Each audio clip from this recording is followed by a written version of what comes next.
Salamat kayo no sa pulong sa Ginoo karong kabuntaga. Kini nga story sa prodigal son no, kung ato kining i-reflect sa ato ang pagkinabuhi no, makita gyud nato nga sa matag atong pag-rebuildi, sa pag-disobey no sa ato ang Dios, sa atong amahan, makasinati gyud tag mga consequences mga kaigsuonan no. Sama sa usa ka batan-on nga anak no, akinamanghoran ni disobey gyud siya, ni rebuildi gyud siya siyang amahan no, nga siya gyud ni kuan gyud siyang amahan nga iyan ang bahinon kuhaon na niya ang iyang katigayunan. O diri atong nabasa ang iyang mga katigayunan iyang gipamaligya dahil iyang gi-invest kini sa mga kahilayan nga mga butang mga kaigsuonan. So sa atong nakita no, sa act of rebellion, sa act of pag-rebuild niya sa iyang amahan no, is nagi consequences nga iya ang na-experience. O diri sa verse 40 no, grabe kayo ang iya ang mga kasakit, grabe kayo ang iya mga kadisod nga iya ang naangkon kay nahurot naman ang iya ang katigayunan no, agi sa mga kahilayan inom diri tanan nga mga kahilayan no.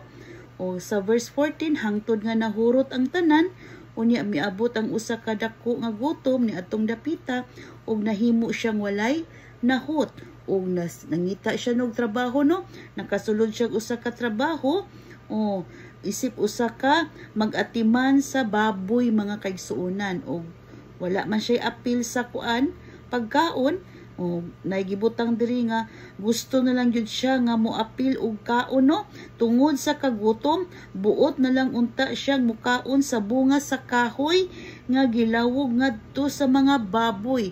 Kung atong ima-picture out no, kung unsa iya ang itsura no, nga wala na siya kaon, wala na ligo-ligo, wala na ilis-ilis, grabe kayo, luoy na kayo siya lantawon mga kaigsuonan. From dito siya sa usa ka palas, dito siya nagpuyo sa iyang amahan, grabe kay ka-abundance no, daghang panalangin dito with all the kuan kini mga treasures naa dito dayon dili wala gyud kagutom kay naa may daghang mga pagkaon.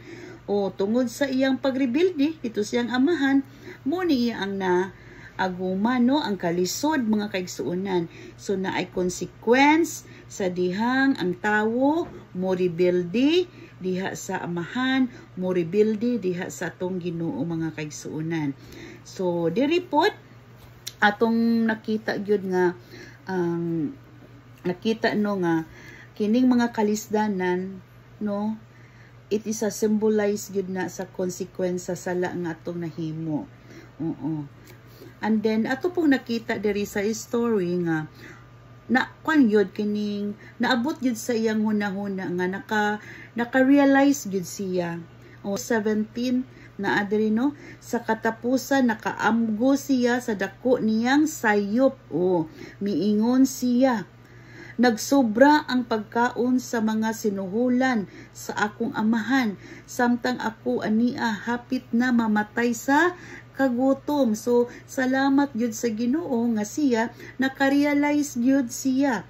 Oo, then niingon gyud siya diri naka-realize siya tapos ni decision gyud siya nga mopauli og mobalik dito sa balay sa iya ang amahan. Oh, so tawag ni siya og repentance and humility.